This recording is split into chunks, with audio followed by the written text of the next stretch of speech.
Everyone, আজকে আমরা ঘুরতে যাচ্ছি এবং আমার সঙ্গে আছে অয়ন্তিকাদি। আমার বাড়ি এসেছে। আমাদের অনেকক্ষণ আগেই বেরোনোর কথা ছিল, কিন্তু প্রচণ্ড বৃষ্টি পড়ছিল, তাই আমরা বেরোতে পারিনি। বাট ফাইনালি এখন বৃষ্টিটা থেমেছে, এখন বেরোচ্ছি। তখন আগে একটা লোকের গাড়ি দেখে ভাবছিল ওটা ক্যাব।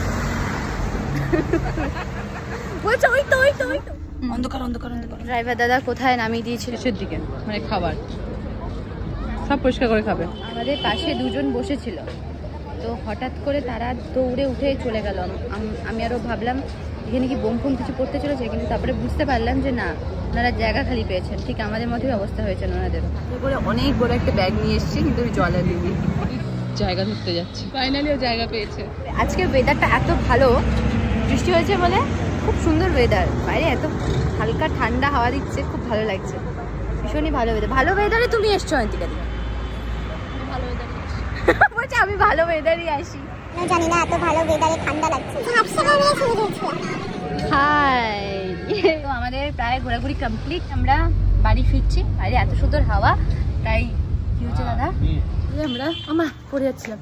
পড়েছে পায়ে ফোসকা? হ্যাঁ, ফোসকা পড়ে গেছে। রাস্তায় আস্তে আস্তে অন্ধকার হয়ে গেছে। এখানে বলে দিই, রাস্তায় আস্তে আস্তে হঠাৎ করে আমি ওকে বললাম যে এখানে কিন্তু প্রচুর কুকুর আছে, তুমি সাহসী তো?